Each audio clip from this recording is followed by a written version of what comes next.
चलिए, तो आज हम थोड़ा सा समझते हैं आजकल का जो गर्मी के समय में एक बहुत ही जनरल विषय है, जनरल एक परेशानी क्या चीज़ है कि वोल्टेज घटने का।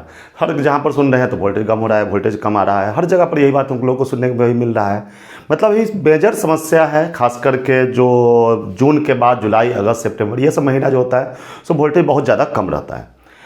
तो इसलिए आज थोड़ा सा हम इसी विषय पर आप लोगों से बात करने के लिए आए हैं। यानी कि आज हम लोग का टॉपिक क्या चीज़ है, वोल्टेज ड्रॉप, यानी कि वोल्टेज घट क्यों जाता है हम लोगों के घर में। तो अब इसके देखिए, इसके पीछे कई कारण हो सकता है। वोल्टेज ड्रॉप किस कारण से हो सकता है कि जिस ट्रांसफार्मर से हम लोगों को करंट आ रहा है, जो बिजली हम लोगों से मिल रही है, वो ट्रांसफार्मर का आउटपुट वोल्टेज कम हो, ऐसा हो सकता है कि उस ट्रांसफार्मर पर लोड थोड़ा सा ज़्यादा हो, जितना उसमें चाहिए उससे ज़्यादा लोड हो, इस कारण से वोल्टेज ड्रॉप हो सकता है। ऐसे और बहुत सारा कारण हो सकता है, लेकिन एक मेजर कारण जो वोल्टेज ड्रॉप का बनता है, वो मेजर कारण क्या है? वो मेजर कारण होता है वायर रेसिस्टेंस। एक सबसे बड़ा कारण है, वायर रेसिस्टेंस के कारण वोल्टेज सबसे ज़्यादा घटता है। ठीक है, और वायर रेसिस्टेंस के कारण क्यों घटता है सो यहाँ समझते हैं। जैसे कि मान लीजिए ये हुआ आपके घर का जो ट्रांसफार्मर, जिस ट्रांसफार्मर से आपके यहाँ बिजली आ रहा है, और ये जो है सो ये खूबसूरत सा आपका घर हुआ। ठीक है, अब ये ट्रांसफार्मर से जो है यहाँ का आउटपुट वोल्टेज जो है सो आपके घर में मिल रहा है। लाल काला बना देते हैं, आप अपने घर में अर्थिंग दिए हुए हैं। अर्थिंग क्या होता है उस विषय पर हम लोग फिर कभी बात करेंगे। तो आपके घर में जो है सो आ रहा है। अगर ये डिस्टेंस बहुत ज़्यादा होगा, तो एक ज़्यादा फॉर्मूला पर आज हम बात नहीं करेंगे, ताकि चूँकि हर कोई जो है इस बात को समझ सके, क्योंकि बहुत ज़्यादा फॉर्मूला ले लेंगे तो सभी लोग इस बात को समझ नहीं पाएंगे, इसलिए ज़्यादा फॉर्मूला यूज हम नहीं करेंगे। अभी मोटा मोटी यही समझिए कि जब वायर का जब लेंथ बढ़ता है तो इसका रेसिस्टेंस बढ़ता है। अब यहाँ पर इसके पास क्या हो गया, इसके पास आ गया रेसिस्टेंस। किसके पास? इस दोनों वायर के पास रेसिस्टेंस। अब रेसिस्टेंस से वोल्टेज आखिर क्यों ड्रॉप हो गया समझते हैं। देखिए, मान लीजिए ये ट्रांसफार्मर आपको दे रहा है 220 वोल्ट। ठीक है, ये ट्रांसफार्मर आपको आउटपुट दिया, और यहां से काफी लंबा दूरी होने के बाद, मतलब वायर का लेंथ बहुत ज्यादा दूरी होने के कारण आपके यहाँ इस वायर में क्या हो गया, रेसिस्टेंस आ गया। और आपके घर का मान लेते हैं जो लोड है ये है 2200 वाट। ठीक है, इस 2200 वाट का अर्थ हो गया कि आपके घर में जो करंट यूज हो रहा है ये लगभग 10 एम्पियर हो रहा है। ये हम राउंड में वैल्यू रखे हैं ताकि समझने में सुविधा हो। अब इस एंड पर कितना करंट ड्रॉप हो रहा है, 10 एम्पियर। यानी कि आप 2200 वाट यूज कर रहे हैं, 10 एम्पियर जो है इस एंड पर करंट ड्रॉप हो रहा है। अब 10 एम्पियर पर क्या प्रभाव पड़ेगा सो समझिए। ये रेसिस्टेंस हम मान लेते हैं कि ये कितना ओम है, 10 ओम रेसिस्टेंस है। एक राउंड में रख रहे हैं ताकि समझने में आसान हो। जनरली इतना रेसिस्टेंस रहता नहीं है, थोड़ा ज़्यादा ही हम लिख दिए हैं, लेकिन इतना रेसिस्टेंस नहीं रहता है। चलिए मान लीजिए वायर के क्वालिटी के कारण, लेंथ के कारण, जगह जगह कटाव के, वायर के कटने के कारण, बहुत सारा फैक्टर है, इस कारण से रेसिस्टेंस कितना आ गया वायर में, 10 ओम। अब आपको वोल्टेज घर में कितना मिलेगा सो इसको समझते हैं। तो यहाँ से आउटपुट कितना आ रहा है, 220, और ये 10 ओम जो है सो वायर रेसिस्टेंस, कितना आप करंट ड्रॉप कर रहे हैं, 10 एम्पियर। तो फॉर्मूला होता है V = IR, current into resistance.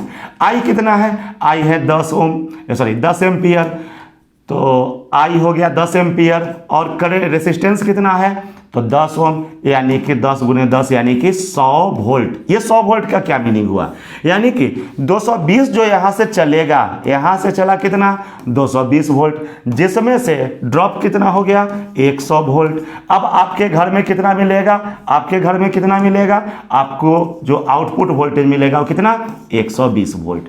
अब आपके पास कितना वोल्टेज आ रहा है, 120 वोल्ट। आप परेशान हो गए, भाई 120 वोल्ट में हमारा काम हो नहीं रहा है। अब ये आपके याद रखिएगा कि आपको मिल रहा है कितना, 120 वोल्ट। ठीक है, अब आज सुबह हमारे एक मित्र मिले कि भाई हमारे यहाँ 120 वोल्ट आ रहा है, तो हम क्या कर रहे हैं, एक बड़ा सा स्टेबलाइजर ला करके लगाते हैं। ठीक है, चलिए देखते हैं स्टेबलाइजर से लाभ मिलता है कि नहीं। तो ये क्या किए कि ये जो है सो एक स्टेबलाइजर अपने घर से, एक स्टेबलाइजर हम छोटा सा स्टेबलाइजर निकाले हैं, थोड़ा सा इससे बड़ा घर, इतना बड़ा घर है तो बहुत बड़ा स्टेबलाइजर यूज होगा। चलिए, तो ये क्या किए, एक स्टेबलाइजर जो है सो अपने घर में लगा लिए। अब स्टेबलाइजर लगाए किस में, यहाँ समझिए कहाँ पर, इस मेन लाइन में वो स्टेबलाइजर लगा लेकर के, मेन लाइन में स्टेबलाइजर लेकर के, और यहाँ पर रख देते हैं स्टेबलाइजर, और ये वायर गया स्टेबलाइजर में, और स्टेबलाइजर से जो आउटपुट आया, स्टेबलाइजर से जो आउटपुट आया उसको जोड़ लिए घर में। अब क्या हुआ, इनको बतलाया गया जो कंपनी वाला था या कोई भी, जो भाई ये जो है सो 120 ये इनपुट लेगा और आउटपुट दे देगा कितना, 220 वोल्ट। ठीक है, आउटपुट दे देगा 220 वोल्ट। ठीक है, तो चलिए भाई ठीक है, स्टेबलाइजर लगाया गया। वास्तव में जब आउटपुट वोल्टेज चेक किया गया तो कितना दिखाई दिया, 220 वोल्ट। लेकिन अब क्या हुआ, आगे का परेशानी, आगे का परेशानी अब समझिए। 220 वोल्ट आउटपुट तो इनको मिला, लेकिन जैसे ही लोड लगाया गया, यानी कि घर का लाइट, एसी, फैन ऑन जो होता है, जैसे ही लोड ऑन किया गया, वोल्टेज अचानक से ड्रॉप हो करके वापस फिर से 120 पर गिर गया, वापस फिर से 120 पर गिर गया। अब क्या हुआ भाई, हम तो लगाए थे 220 वोल्ट, हमको तो आउटपुट मिल रहा था 220 वोल्ट, लेकिन जैसे ही यहाँ पर हम आउटपुट मतलब लोड इस पर डाले, बस अचानक से वोल्टेज क्या हो गया, गिर गया। अब इसके पीछे थोड़ा सा कारण को हम लोग अब समझ, अब यहाँ पर आउटपुट वोल्टेज इनको कितना मिलने लगा, 120 वोल्ट। तो थोड़ा सा कारण का समझने का कोशिश करते हैं स्टेप बाय स्टेप कि आखिर से हो क्या गया कि भाई जैसे ही हम लोड डालते हैं, और आप लोगों भी बहुत सारे लोगों के पास साथ इस तरह परेशानी आई होगी कि भाई लोड डालते हैं, बस अचानक से वोल्टेज ड्रॉप हो जा रहा है, जबकि आउटपुट वोल्टेज हमको दिखा रहा है कितना, 220 वोल्ट। तो इसको हम पूरा समझते हैं, फॉर्मूला के आधार पर पूरा टेक्निकली समझते हैं कि आखिर ऐसा हो क्यों रहा है। चलिए, तो इसको हम फिलहाल ये सब चीज़ हम मिटा देते हैं। ये याद रखना है कि हमको पहले मिल रहा था 120 वोल्ट, स्टेबलाइजर हमको दिया कितना, 220, लेकिन लोड डालने के बाद वापस हमको 120 पर गिर गया, या थोड़ा मोड़ा 130 के आसपास पहुंचा, ज़्यादा नहीं हो पाया। हम 130 कर देते हैं, 120 नहीं 130 कर देते हैं। 130 वोल्ट जो है सो यहाँ पर मिल पाया, 130 वोल्ट मिल पाया। चलिए थोड़ा सा बढ़ा, लेकिन कोई विशेष फायदा तो हुआ नहीं। अब ऐसा क्या हो गया, चलिए तो क्या करते हैं, इसको हम पहले थोड़ा सा मिटाते हैं। और ध्यान रखना है यहाँ पर रेजिस्टेंस कितना है, 10 ओम, और हमारे घर का लोड कितना है, 2200 वाट। चलिए अब इसको हम मिटाते हैं और समझते हैं कि आखिर ऐसा क्या हो गया। अब समझिए स्टेप बाय स्टेप, यहां समझिए, देखिए ठीक है। अब यहां समझिएगा, हमारे घर का लोड कितना है, 2200 वाट, 2200 वाट। अब ये स्टेबलाइजर जो है ये खुद तो बिजली बना नहीं रहा है, इसमें ये क्या कर रहा है, आपको जो 2200 वाट दिया तो 2200 वाट लेगा भी ये आइडियल कंडीशन में, जबकि ये ज़्यादा लेगा। 2200 वाट आपको दिया तो कम से कम 100 वाट ये खुद का भी लेगा, तो 2300 वाट लेगा। लेकिन चलिए आइडियल कंडीशन में मान लेते हैं कि 2200 वाट आपको दिया, लिया कितना, 2200 वाट, ठीक है, मान लेते हैं। तो ये इनपुट भी लेगा कितना, 2200 वाट जो है सो ये लेगा इनपुट, लिया तो। अब 2200 वाट का अर्थ हो गया करंट आप कितना यूज किए, 10 एम्पियर। अब यहां पर जो है सो ये करंट, यहां से आप करंट कितना ड्रॉप कर रहे हैं, 10 एम्पियर। ये कितना इनपुट पावर लेगा, 2200 वाट। तो फॉर्मूला होता है, देखिए ये इधर का हो गया इनपुट, जिसको हम लिख देते हैं पी आई, इस कलर से लिखते हैं, कलर चेंज कर देते हैं। यहां पर हो गया पी आई, और इधर जो हो गया सो पी ओ।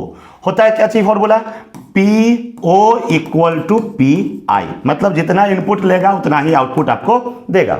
तो आउटपुट आपको कितना दिया, 2200 वाट, यानी कि इनपुट भी कितना लेगा, 2200 वाट। और फॉर्मूला होता है P इक्वल टू वी आई, ठीक है। तो I इक्वल टू जो है, कलर चेंज कर देते हैं, एक कलर चेंज कर देते हैं। चलिए अब I equal to P by V। कितना इनपुट लिया है ये, 2200 वाट, यानी कि 2200 में आप भी अब इसका इनपुट वोल्टेज कितना है, 120 वोल्ट ही है। ये तो आउटपुट दे रहा है 220, लेकिन इनपुट वोल्टेज कितना है, 120 वोल्ट। तो 120 से हम डिवाइड करेंगे तो हमारा करंट कितना आ जाएगा, 18 एम्पियर के आसपास आ जाता है। करंट हमको कितना मिला, 18 एम्पियर। अब देखिए ये 10 एम्पियर करंट आपको दे रहा है, लेकिन ले रहा है कितना करंट, 18 एम्पियर आपसे ले रहा है। दिया 10 एम्पियर, लिया कितना, 18 एम्पियर। चलिए अब 18 एम्पियर लिया तो इसको अब हम समझिए, 18 एम्पियर लिया तो क्या हुआ। अब देखिए हमारा मेन जो है सो मेन जो है सो ध्यान दीजिएगा, कितना रेजिस्टेंस था, 10 ओम। करंट अब कितना, ये इस वायर से जो पहले आपके घर में 10 एम्पियर जो करंट जा रहा था, अब करंट कितना ये लेने लगा, 18 एम्पियर। यानी कि इस वायर से अब कितना करंट आने लगा, 18 एम्पियर। अब करंट आने लगा 18 एम्पियर कब, जब आप स्टेबलाइजर लगा लिए, क्योंकि यहाँ पर वोल्टेज बढ़ा के दिया है, पावर आपको ले रहे हैं, करंट आप 10 एम्पियर ले रहे हैं, इनपुट करंट ये अपना बढ़ा देगा। कितना एम्पियर लेने लगा, 18 एम्पियर, ठीक है। आप कितना ले रहे हैं, 10 एम्पियर, ठीक है। अब देखिए क्या होगा, अब करंट आ गया कितना 18 एम्पियर, ये करंट दे रहा है, ये ले रहा है और दे रहा है 10 एम्पियर, ठीक है। अब देखिए इसका वोल्टेज, देखिए फॉर्मूला फिर से वही V equal to I R, जब हम फॉर्मूला लगाएंगे तो I कितना 18 और रेसिस्टेंस कितना 10 ओम, यानी कि 18 गुने 10 यानी कि 180 वोल्ट।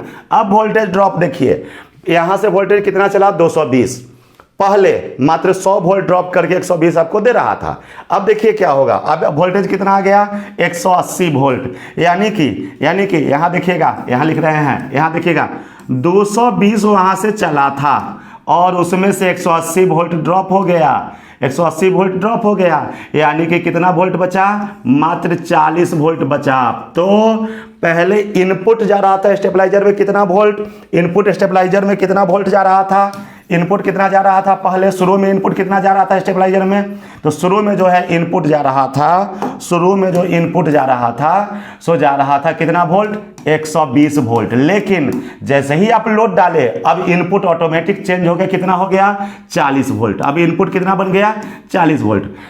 अब जब ऐसे ही इनपुट ड्रॉप होगा तो आउटपुट को भी क्या कर देगा, वो ड्रॉप कर देगा। इनपुट ड्रॉप होगा तो आउटपुट भी क्या हो जाएगा, ऑटोमेटिक ड्रॉप हो जाएगा। इसी कारण से आप जैसे ही लोड देते हैं तो 220 दिखाता है जरूर, लेकिन लोड देने के कारण इधर का रेसिस्टेंस इधर का करंट बढ़ जाता है और बढ़ने के कारण जो वोल्टेज ड्रॉप जो पहले हो रहा था मात्र 100 वोल्ट 10 ओम रेसिस्टेंस के कारण अब जो है सो करंट आप चूंकि इधर कर दिया 18 एम्पियर करंट लेने लगा, यानी कि 18 गुने 10 ओम रेसिस्टेंस से 180 वोल्ट, तो 220 में से 180 वोल्ट ड्रॉप हो जाएगा और कितना वोल्टेज बच जाएगा 40 वोल्ट। तो इसका इनपुट वोल्टेज कितना हो गया 40 वोल्ट। तो भाई 40 वोल्ट जब ये लेगा तो उसी में से कुछ बढ़ा के देगा, तो 40 वोल्ट लेगा तो बहुत बढ़ाया, तो 120 130 कर दिया, फिर से वापस वहीं के वहीं रह गए, ठीक है। तो क्या स्टेबलाइजर काम नहीं करेगा, स्टेबलाइजर कोई काम का नहीं होता है। स्टेबलाइजर अगर मामूली सा वोल्टेज फ्लक्चुएशन हो 10 वोल्ट 20 वोल्ट 30 वोल्ट का अगर अंतर आ रहा है तो स्टेबलाइजर जो है सो वास्तव में काम करता है। लेकिन ज़्यादा वोल्टेज का डिफरेंस है तो इस परिस्थिति में जो है सो स्टेबलाइजर कोई खास काम नहीं कर पाता है। बाकी कंपनी का है, उसका अपना कहना काम है, वो लोग का अपना कहना काम है, विशेष लाभ नहीं मिल पाता है, ठीक है। चलिए तो फिर हम मिलते हैं किसी और इसी तरह से इंटरेस्टिंग टॉपिक लेकर के। वोल्टेज ड्रॉप का कारण समझ में आ गया, मुख्य कारण है वायर रेसिस्टेंस। तो कोशिश किया जाए कि वायर रेसिस्टेंस को जहां से जितना ज़्यादा से ज़्यादा हो उसको घटा के रखिए। और स्टेबलाइजर काम बिल्कुल करता है, लेकिन वोल्टेज फ्लक्चुएशन में वो काम करता है। चलिए मिलते हैं फिर अगले वीडियो में।